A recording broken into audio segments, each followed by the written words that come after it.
Boyang Lake in Jiangxi Province is China's largest freshwater lake, but it's getting smaller.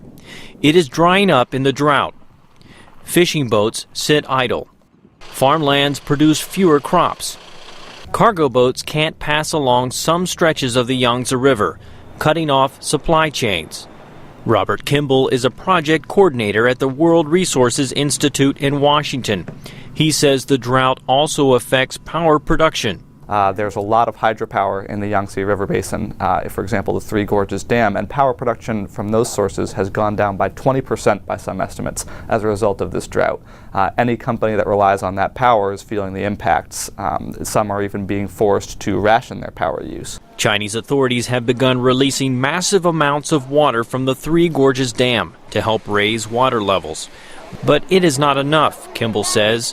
Drought dries up everything. When you conduct something like water and power rationing, which is what we're seeing in the Yangtze Basin right now, you have companies and governments in China trying to decide, okay, what type of sector, what type of use is the most important, the most critical, and the most productive use for our limited water resources. And the problem is not going away, says Keith Schneider, a senior editor at Circle of Blue, an international group that focuses on water resources. China has been losing moisture steadily since 2000, according to their National Bureau of Statistics. In fact, they've lost 35 billion cubic meters of water annually since 2000. That's 350 billion cubic meters of water in total for the country, and 350 billion cubic meters is a boatload of water.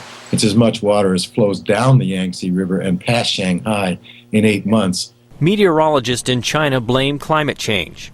But dam construction along the Yangtze River is also a factor, Schneider says.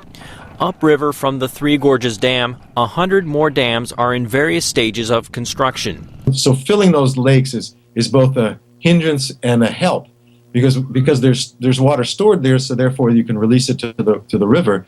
But the fact is that those lakes also have to be filled in order to produce power from those hydropower dams. To limit its use of water, China is aggressively expanding its alternative energy output and exploring ways to reuse its limited water resources in big cities. Even so, water remains a key component of the complex web of resources and energy generation that keeps China's massive economy growing. Coal production, for example, helps China fuel its breakneck growth and also accounts for 23% of the country's water use. They're bursting at the seams in everything. So they need more water, they need more energy, they need more coal, they need more, they just need so many resources. China's state media report the drought has affected more than 1 million hectares of farmland in 7 provinces in central China.